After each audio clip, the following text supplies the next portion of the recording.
This is Matthew Cratter from Trader University, and today I want to talk about Bitcoin, fast food, and the marshmallow test. If you're interested in learning how the economy actually works so you can make money in bull and bear markets, or you just want to see what I'm trading or investing in, be sure to hit that subscribe button. So in the wake of yesterday's Fed news, I got a really interesting comment from one of my YouTube subscribers. Yesterday, obviously, the Fed announced that they're going to be allowing inflation to run a little bit more hot, to run above its 2% goal in an effort to raise the average inflation rate. And I thought Rob Collins had a really good comment here where he pointed out that in addition to having a little bit higher inflation, we're also stuck with very low interest rates, basically 0% interest rates.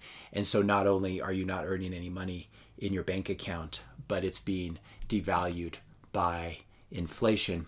And one of my responses was that fiat cultures fail the marshmallow test. And so I just wanted, for those of you who missed the comment or it didn't make any sense, I wanted to expand a little bit on it. So this is basically what the Federal Reserve, which is the central bank in the US, this is what the Fed's saying. Right now, we're going to keep interest rates really low, basically close to zero.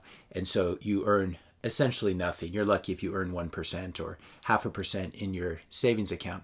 So if you save $100 rather than spending it, we're not going to let your bank pay you any interest. Or if we do, it's just going to be a negligible amount. And then we're going to ramp up inflation above 2% if we can to make that $100 worth $98 in terms of purchasing power in a year from now, or maybe even worth $97 if they have their way. So what kind of culture, what kind of civilization does this encourage? It obviously encourages spending and prioritizing consumption over savings and long-term financial goals. If you have a wasting asset, which today is worth $100 and in a year from now is worth $97 or $98, there's a very high incentive to spend the money right now. Now, this is, of course, what the Fed wants to do. They want to stimulate aggregate demand, and they have this whole Keynesian way of looking at it, which I think is pretty silly. But the end result is you end up creating a consumer capitalist culture. Now let's introduce a couple quick terms. The Stanford Marshmallow experiment was this famous experiment in 1972 where they offered children the choice between an immediate reward. In other words, you can eat the marshmallow right now, or if you can wait 10 minutes or whatever it was, 15 minutes, we'll give you 2 marshmallows or 2 pretzels or whatever they were using. And they found some interesting conclusions, which is that the children who were able to wait longer, who were able to defer or delay gratification later on in life tended to have much better life outcomes, higher SAT scores, lower body mass index, they stayed in school longer, etc. So this is the famous marshmallow experiment, and it's sort of shorthand for this trade-off between consuming an item now or delaying gratification and consuming it later. I think there's a very interesting concept that relates to this, which is the concept of high time preferences versus low time preferences. That you'll see this in the literature a lot. Basically, people with high time preferences will say, "Give me the marshmallow now. I just got a tax refund check. I'm going to spend it on a big screen TV right now rather than invest it." Low time preference, and it sounds like high time preference should be better, but in this case, even though it's called low time preference, the low time preference is the one that I believe is preferable.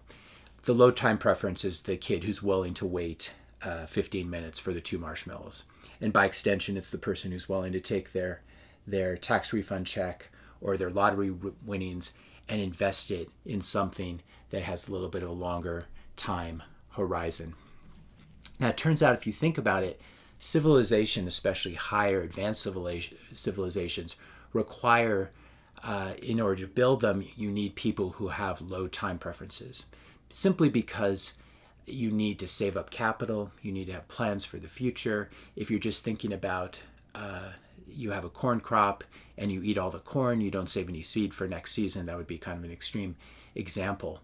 But advanced forms of civilization, advanced forms of culture, high forms of art, they require long-term goals, planning, capital accumulation, thinking beyond yourself to the next generation, not only asking yourself, what is this going to do for me, but what is this going to do for me in 30 years from now? What is it going to do for my children in 30 years from now? What is it going to do for my great-great-grandchildren in 300 years from now or 3,000 years from now? You can't build an electric car overnight. You can't learn to trade overnight. You can't plan a mission to the moon overnight. These require low time preferences. It requires people who are willing to wait. And so what I'm going to argue in this video is that fiat cultures that are based on fiat currencies, like the current one, where the US dollar is not backed by anything, it's just printed. We left the gold standard many, many years ago. But fiat cultures, which is basically all cultures right now, the US is one of the worst of them, all fiat cultures fail the marshmallow test because everything is focused on present consumption. And Americans have sort of a bad rap for this, that they're much more focused on today and not really planning for the long term. And some of this may have to do just with the way the country evolved, and the US is still a fairly young country.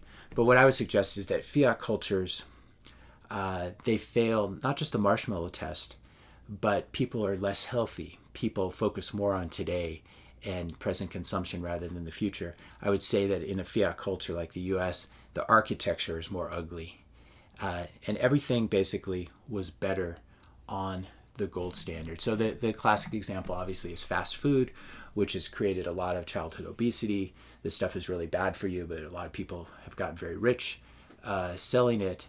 And this is a perfect example of it. Obviously takes a little more time to cook something, to go shopping, and even if you're making very inexpensive things, obviously fast food is cheap. And we have growing wealth inequality, which ironically is further exacerbated by the Fed. When they print money, they make stocks and real estate go up, which helps the upper 50% and hurts the lower 50% who don't own as much stocks and real estate. And it really exacerbates wealth inequality, in addition to encouraging, if you're struggling to meet your housing costs because the Fed has pumped up real estate asset prices. Obviously, maybe you don't have enough time to cook for your kids because the minimum wage hasn't kept up with living expenses. There's been very high inflation, which disproportionately hurts the poor. All of these actions that the central bankers take and that the Fed takes disproportionately help the wealthy and hurt the poor. Fast food's a great example of this. But what I would suggest that even in gold standard cultures, like during the Middle Ages in Europe, peasants ate much healthier food. It wasn't fiat food. It wasn't fast food that was cheaply made, mostly out of corn, and was served up in such a way as to keep it profitable margins for the company like McDonald's. So here's an example of medieval pottage stew, which by modern standards would be considered very healthy. Like if you're a vegetarian or a kind of a health food nut, this might be what you eat, or you're trying to watch your health, and you contrast that with fiat food on a fiat currency standard. The other great example, obviously, is architecture. When you look at previous incarnations of civilization, the sort of things they built, Highclere Castle, which of course was the backdrop for the show Downton Abbey, just a gorgeous piece of architecture, definitely built by the wealthy, but by the wealthy with low time preferences. This obviously wasn't built overnight. It was created to be beautiful, and it's managed to preserve a beautiful large chunk of land that is now been celebrated in this TV series. You can contrast that with modern fiat brutalist architecture, which is very ugly. It's made out of these cement blocks, etc. And I would suggest a lot of this is the result of the currency standard you have. If you're on a hard money standard, people have longer term time horizons. They're not worried about, they have low time preferences. They're not worried about their accumulated wealth, whether it's $100 or $100,000 or $100 million. They don't have to constantly fight this uphill battle against central bankers. Now, the wealthy know how to do this. They put their money in real estate and stocks and gold and Bitcoin. But the poor, the working class, the lower middle class are disproportionately hurt by the fiat currency system. I just want to end with an example that shows you high time preferences versus low time preferences at work. One of my sons the other day asked me for a new keyboard. I don't know if it was this keyboard, but the keyboard cost about $1,000, and he made it sound like he really needed it.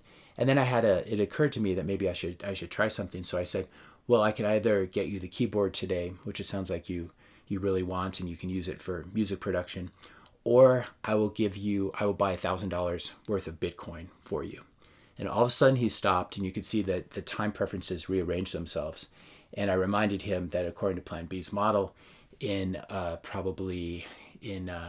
call it 4 to 8 years from now, that $100,000, that $1,000 today, which could have been spent on the keyboard, if invested in Bitcoin, if Plan B is right, if I'm right, that $1,000 will be worth $100,000. And he immediately chose Bitcoin. He decided he could keep using his existing piano or keyboard. But this is a great example of high time preferences versus low time preferences.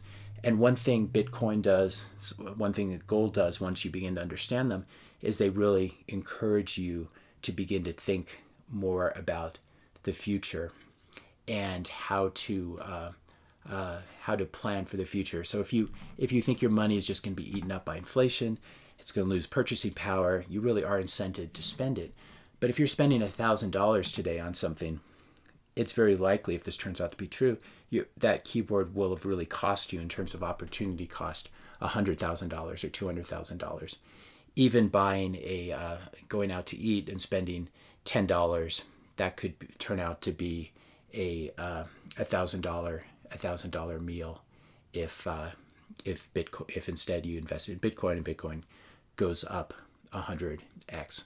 So just want to introduce you guys to these ideas of low time preferences, high time preferences, the marshmallow test. I think it's an interesting way of relating culture and civilization to the currency standard and the type of money that people use, whether it's soft money like fiat money, which can just be printed infinitely, or whether it's hard money like Bitcoin or gold. Please hit that subscribe and like button, hit the notification bell if you want to be notified when I post my next video, and let me know your questions and comments in the comment section. Thanks a lot for listening, and I'll see you in the next video.